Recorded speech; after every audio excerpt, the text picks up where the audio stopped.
Hello friends, आज हम topic discuss कर रहे हैं क्लास 11 से और जो चैप्टर लिया है वो परम्यूटेशन कॉम्बिनेशन। एक बहुत ही बेहतरीन क्वेश्चन सॉल्व करके देंगे।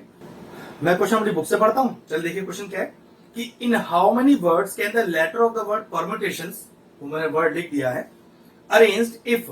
पहला केस, word start from P and end with S. तो पहला पार्ट करते हैं कि एक वर्ड आपको दिया है परम्यूटेशंस, कुल परम्यूटेशन वर्ड के कितने सारे अरेंजमेंट हो सकते हैं अगर लेटर पी और लेटर एस फिक्स कर दिया जाए। तो देखो इस पर्टिकुलर क्वेश्चन से मतलब नहीं है। अगर मैं आपको लॉजिकली बताऊं, परम्यूटेशन जो वर्ड है उसे कुल कितनी तरीकों से विद और विदाउट मीनिंग अरेंज किया जा सकता है, हम क्वेश्चन की बात नहीं कर रहे इस समय। तो आप कहोगे सर टोटल डिजिट गिन लीजिए, 1 2 3 4 5 6 7 8 9 10 11 12। तो जितनी डिजिट है उसका factorial upon repetition of the digit का फैक्टोरियल, जितने टर्म रिपीट हो रहे हैं उस फैक्टोरियल से डिवाइड कर दीजिए। तो सबसे पहले देखिए टी 2 बार रिपीट हो रहा है तो 2 फैक्टोरियल से डिवाइड, बस एक ही लेटर रिपीट हो रहा है 2, तो डिवाइड कर दिया। ये आपका फाइनल आंसर होता क्या, 12 फैक्टोरियल बाय 2 फैक्टोरियल।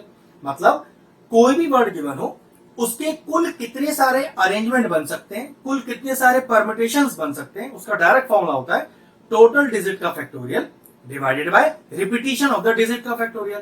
लेकिन क्वेश्चन में इस बार एक कंडीशन डाल दी है कि आप जब परम्यूटेशन वर्ड के सारे अरेंजमेंट्स बनाओ, सारे परम्यूटेशंस बनाओ, तो पी का और एस का जो प्लेस है वो फिक्स है, वो मूव नहीं कर सकते, वो कहीं भी अरेंज नहीं हो सकते।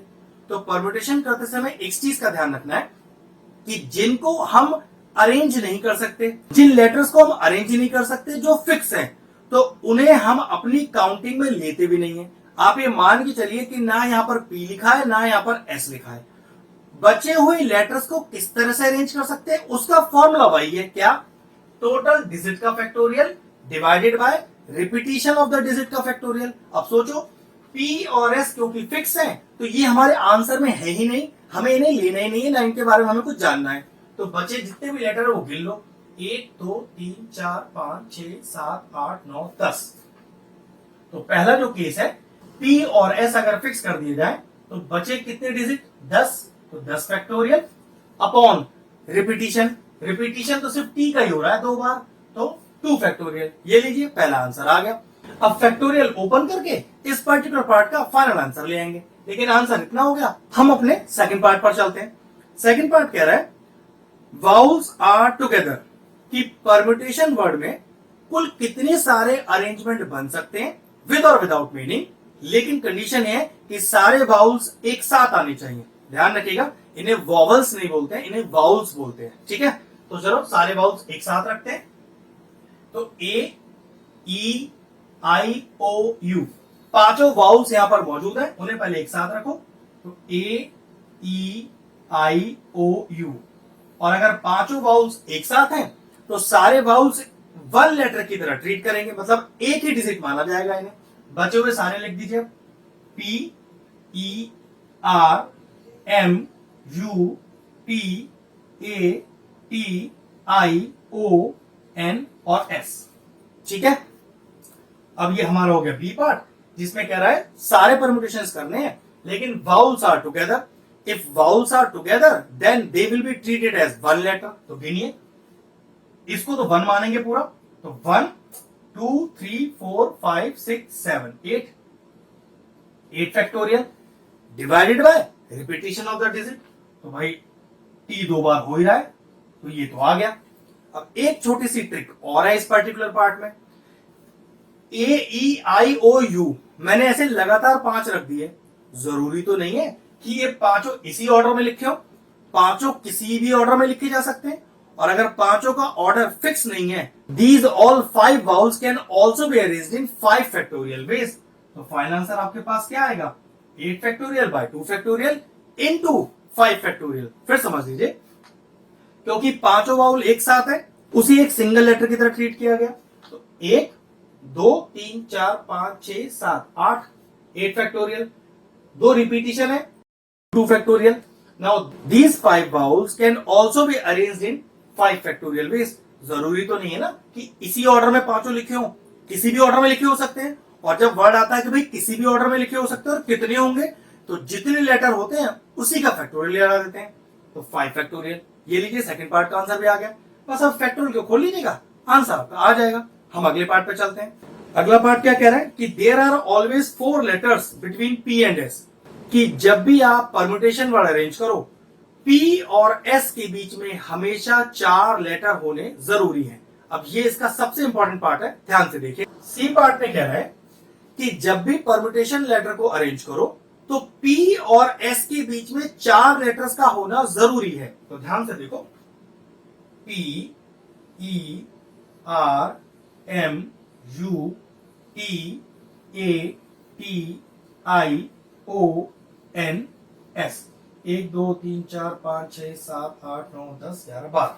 ठीक है, अब क्वेश्चन हमसे क्या कह रहा है कि 4 लेटर हमेशा चाहिए पी और एस के बीच में। तो सोच के देखो, अगर मान लीजिए यहां पी रखा है 1 2 3 4 और यहां एस रखा है, ऐसा हो सकता है। देखो पी और एस को इस तरह से अरेंज किया है मैंने कि 4 लेटर हमेशा बीच में आएंगे, कोई से भी 4 आ सकते हैं। लेकिन देखो ये ऐसा भी तो हो सकता है भाई, एक अरेंजमेंट तो ये हो गया, लेकिन सोचो पी यहां हो और एस यहां हो, हाँ बिल्कुल हो सकता है, फिर भी 4 लेटर बीच में आएंगे, तो 2 बार हो गया ऐसा। पी यहां हो, पी यहां और एस यहां 3 बार हो गया, पी यहां एस यहां 4 बार हो गया, और देखो अभी भी 4 लेटर बीच में, 5 बार हो गया, 6 बार हो गया और 7 बार हो गया। अब मैं आपसे बोल रहा हूं कि if we start from P, अगर मैं पी से स्टार्ट करूं और एस को इस तरह से अरेंज करूं कि 4 लेटर हमेशा बीच में हो, तो here P can be arranged इन, कितनी बार पी अरेंज हुआ था यहां पर? 7 तरीकों से, सिर्फ 7 तरीके, ना कि 7 फैक्टोरियल। मतलब पी और एस को, फिर देखो पी और एस को अगर मैंने पहली बार अरेंज किया 4 लेटर है, दूसरी बार किया, तीसरी बार किया, चौथी बार किया, पांचवी बार किया, छठी बार किया, 7वीं बार किया, तो 7 बार ऐसा हुआ कि जब पी से स्टार्ट किया और पी और एस के बीच में हमेशा 4 लेटर रहे, तो P can be arranged in 7 ways. लेकिन ऐसा तो कंफर्म कहीं नहीं लिखा क्वेश्चन में कि क्वेश्चन को पी से ही स्टार्ट करना है, ऐसा भी तो हो सकता है क्या कि एस यहां से हो 1 2 3 4 और पी यहां पर हो। कहीं भी नहीं लिखा कि पी से स्टार्ट करना है या एस से स्टार्ट करना है, तो सारे अरेंजमेंट करने पड़ेंगे। बस कंडीशन याद रखना कि पी और एस के बीच में हमेशा 4 लेटर होने चाहिए। तो सोचो एस यहां रखा होता और पी यहां रखा होता, तो 4 लेटर तो है ना, तो यहां पर एस होता, यहां पर पी होता, ये भी हो सकता है। तो 2 बार, 3 बार, 4 बार, 5 बार, 6 बार और 7 बार। मतलब अगर ऐसे में लिख दूं कि if we start from S then S can be arranged in 7 veg.